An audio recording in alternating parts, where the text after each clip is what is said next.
प्रधानमंत्री नरेंद्र मोदी ने स्वतंत्रता दिवस की 78वीं वर्षगांठ पर लाल किले से भाषण देते हुए फिर एक बार एक राष्ट्र एक चुनाव की जरूरत पर जोर दिया है।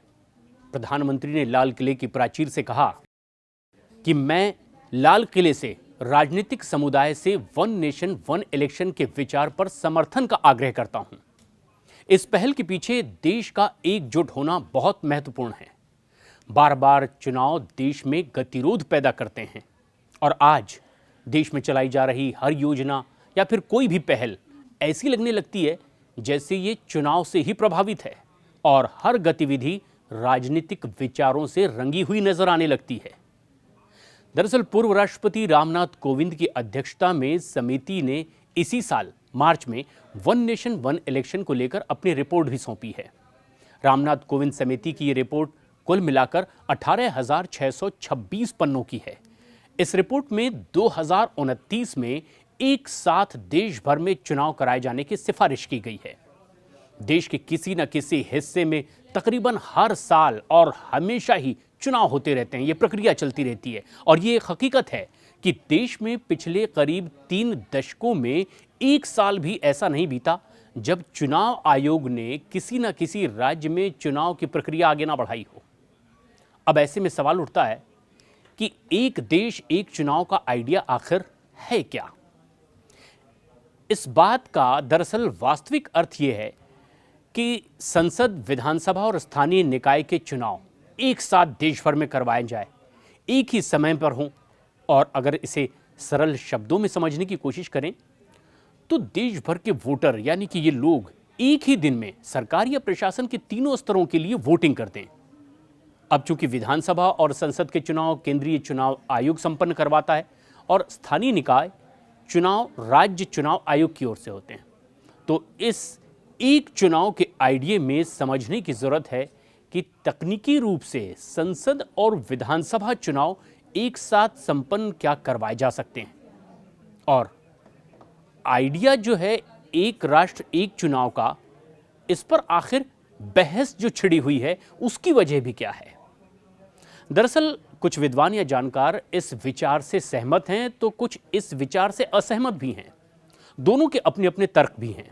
पहले इन तर्कों के मुताबिक इस तरह की व्यवस्था से जो फायदे मुमकिन दिखाई देते हैं उसकी ही चर्चा कर लेते हैं। पहली बात, राजकोष को फायदा और बचत होगी। जाहिर सी बात है कि बार बार चुनाव नहीं होंगे तो कम खर्च होगा और सरकार को इसकी काफी बचत भी होगी। ये बचत बहुत मामूली नहीं बल्कि एक बहुत बड़ी बचत होने वाली है। इसके साथ ही ये लोगों और सरकारी मशीनरी के समय और संसाधनों की एक बड़ी बचत करता भी दिखाई देगा। दूसरे फायदे की बात करें तो विकास कार्य और तेजी से हो सकेंगे क्योंकि हर स्तर के चुनाव के वक्त चुनाव क्षेत्रों में आचार संहिता लागू होती है और इसके तहत विकास कार्य रुक से जाते हैं। इस संहिता के हटने के बाद ही विकास कार्य व्यवहारिक रूप से आगे बढ़ सकते हैं, लेकिन इसके दरमियान ये प्रभावित दिखाई देते हैं क्योंकि चुनाव के बाद व्यवस्था में काफ़ी बदलाव भी हो जाता है और अब फैसले नए सिरे से होते हैं। तीसरा फायदा ये भी कि काले धन पर लगाम लगने की गुंजाइश है।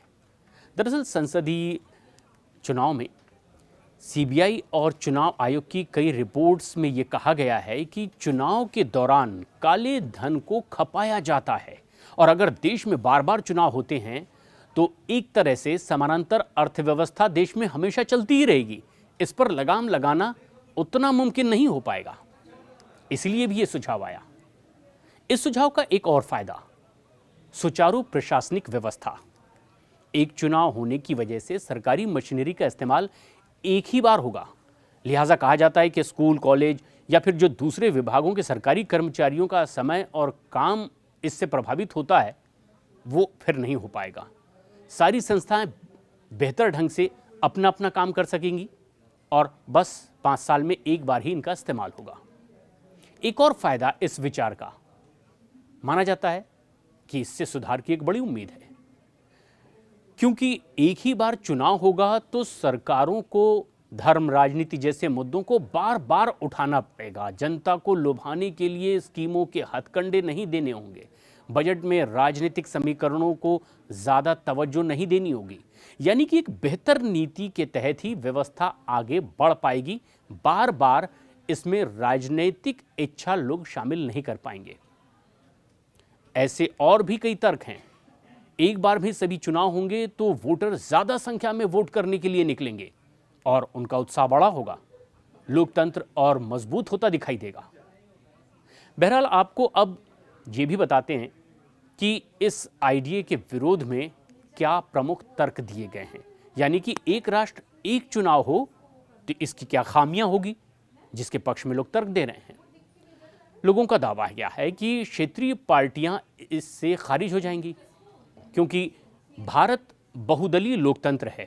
इसलिए राजनीति में भागीदारी करने की स्वतंत्रता के तहत क्षेत्रीय पार्टियों का आना भी महत्वपूर्ण है, क्योंकि क्षेत्रीय पार्टियां क्षेत्रीय मुद्दों को तरजीह देती हैं और इसीलिए एक चुनाव के आइडिया से छोटी क्षेत्रीय पार्टियों के सामने अपने अस्तित्व का ही संकट खड़ा हो जाएगा। क्योंकि इस समस्या में बड़ी पार्टियों का धन, बल, मंच, ये सब एक बड़ी ताकत के तौर पर होगा और छोटी क्षेत्रीय पार्टियां उसके सामने बहुत कमजोर होंगी, उनकी बातें बहुत कमजोर होगी। एक और बात इसके पक्ष में कही जाती है कि स्थानीय मुद्दे इस वजह से पिछड़ जाएंगे, क्योंकि लोकसभा और विधानसभा का चुनाव अलग अलग मुद्दों पर होता है। इसलिए दोनों एक साथ अगर करवा दिए गए तो विविधता और विभिन्न स्थितियों वाले देश में स्थानीय मुद्दे हाशिए पर चले जाएंगे। एक चुनाव के आइडिया में तस्वीर दूर से तो अच्छी दिखाई दे रही है, लेकिन पास आने पर कुछ खामियां भी दिखाई दी और इन छोटे छोटे डिटेल्स को नजरअंदाज करना भी बहुत मुमकिन नहीं है। ये एक बात और भी कि चुनाव नतीजों में देरी हो सकती है।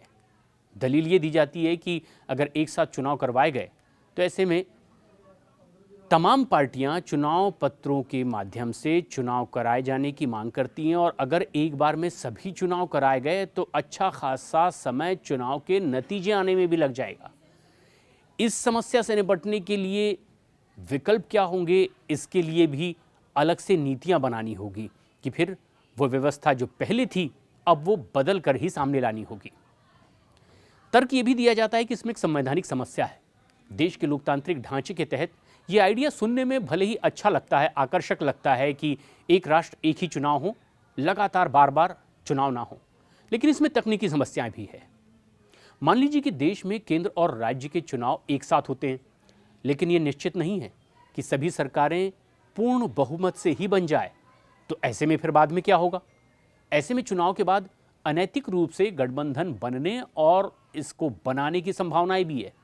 इस तरह की सरकारें 5 साल चल पाएंगी कि नहीं, इस पर भी सवाल है।